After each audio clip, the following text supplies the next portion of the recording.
Okey, Assalamualaikum warahmatullahi wabarakatuh. Nama saya Nurul Nashiba binti Zulkifli. Nombor matrik saya di 19312002. Saya akan menerangkan bab 1 daripada subjek pengajian Islam, iaitu Maqasid Al-Syariah. Definisi Maqasid Syariah.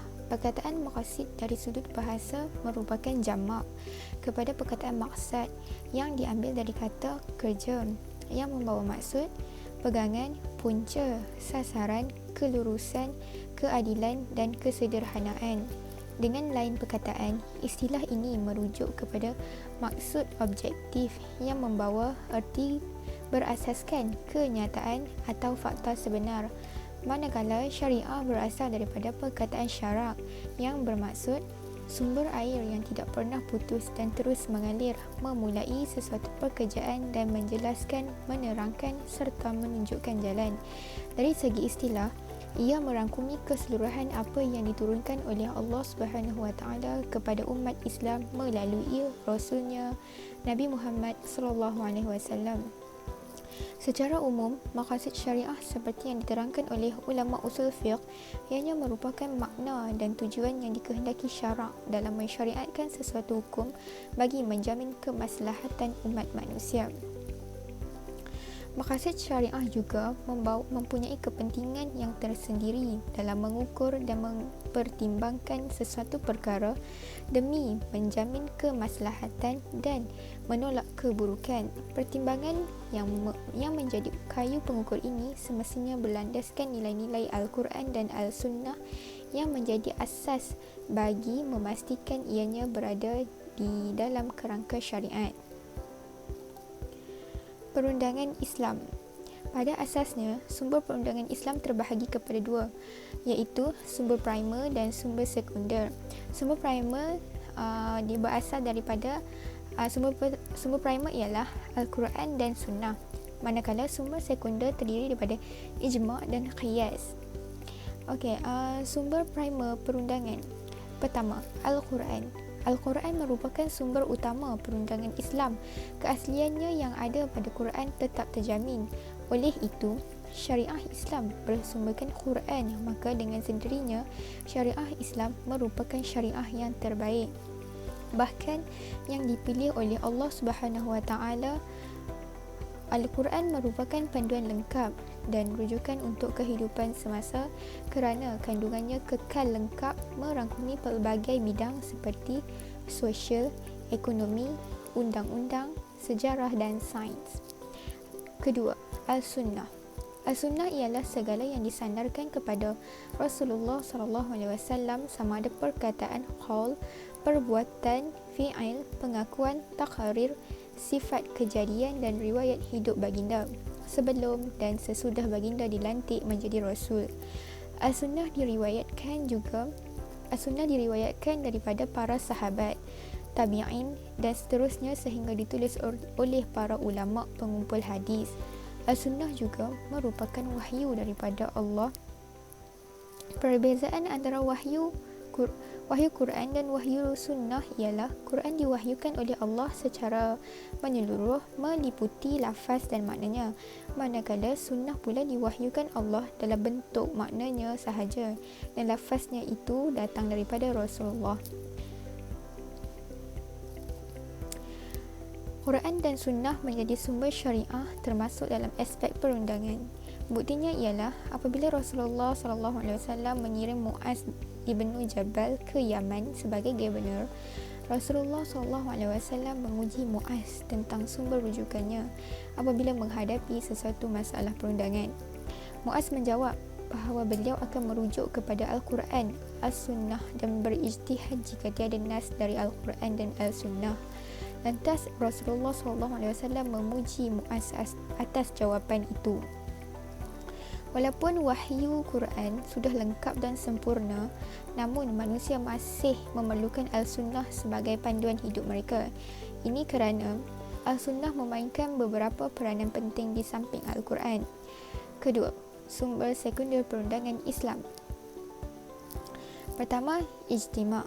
Al-ijtima' bererti kata sepakat semua ulama Islam yang mujtahid pada suatu masa tertentu selepas wafatnya Rasulullah SAW mengenai sesuatu hukum syariah. Ini bermakna apabila para ulama bersepakat tentang sesuatu hukum syariah, iaitu sama ada wajib atau haram atau sunat atau makruh atau harus, maka ia menjadi ijma'. Apabila sesuatu hukum telah dicapai secara ijma', maka wajib bagi anda atau kita itu mentaati hukum tersebut. Kedua, al-ijtihad. Ijtihad bermaksud usaha yang tekun dan teliti yang dilakukan oleh seseorang mujtahid bagi mendapat dan menentukan sesuatu hukum syarak yang melalui proses istinbat. Maksud istinbat ialah memahami, berfikir dan melakukan kajian. Seseorang layak melakukan ijtihad disebut sebagai mujtahid. Seseorang yang telah sampai taraf mujtahid tidak hanya boleh mengikut pendapat orang lain. Seseorang yang telah mencapai taraf mujtahid tidak boleh hanya mengikut pandangan orang lain tanpa melakukan ijtihadnya sendiri. Tidak semua hukum atau masalah boleh ditentukan hukumnya melalui ijtihad. Hanya masalah yang hukumnya tidak dinyatakan oleh nas secara pasti sahaja yang boleh diijtihadkan. Bagi masalah yang hukumnya telah dinyatakan oleh nas yang pasti, maka penentuan hukum itu tidak boleh lagi berijtihad. Dalam perundangan Islam, ijtihad boleh berlaku dalam banyak kaedah dan bentuk. 2. Matlamat perundangan Islam diturunkan. Sebab dan matlamat kenapa perundangan Islam ni diturunkan? Matlamatnya ialah bagi menjaga kepentingan dan kebajikan manusia di dunia dan akhirat, di mana ia terhasil dengan mendatangkan kebaikan dan mengelakkan kerosakan daripada manusia. Kepentingan dan kebajikan manusia ini disebut sebagai maslahat. Faedah dan manfaat ukhrawi adalah lebih utama daripada faedah dan manfaat duniawi. Kategori maslahat ada 3, iaitu pertama, maslahat daruriyat, kedua, maslahat hajiyat dan ketiga, maslahat tahsiniyat. Maslahat daruriyat. Maslahat daruriyat ni merupakan maslahat asasi yang diperlukan manusia dalam menjamin kehidupan dunia dan agama mereka. Sekiranya maslahat ini tidak wujud, maka kehidupan dunia manusia tidak akan berjalan dengan tenteram, malah akan berlaku kerosakan. Maslahat daruriyat merangkumi 5 perkara. Yang pertama, agama. Agama seperti syariat ibadat, syariat jihad dan dan hukum murtad. Kedua, nyawa. Hukum haram membunuh diri ataupun orang lain dan qisas. Ketiga, akal.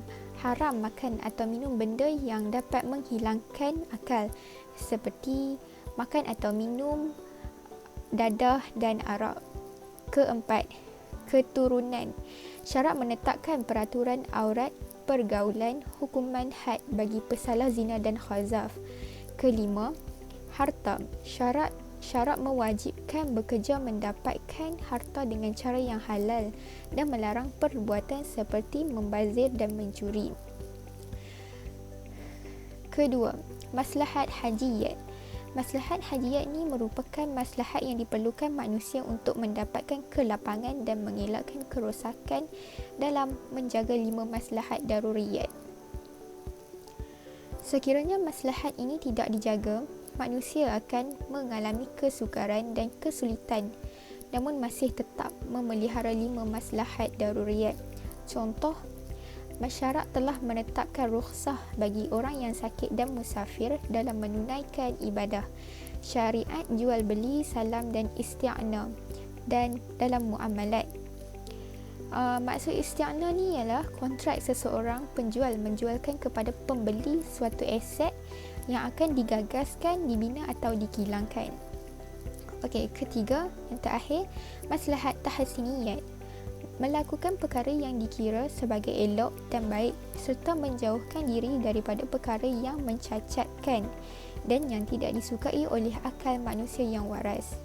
Para fuqaha menyimpulkannya sebagai akhlak-akhlak yang mulia. Contoh, taharah anggota badan serta larangan membunuh kanak-kanak dan wanita di dalam peperangan.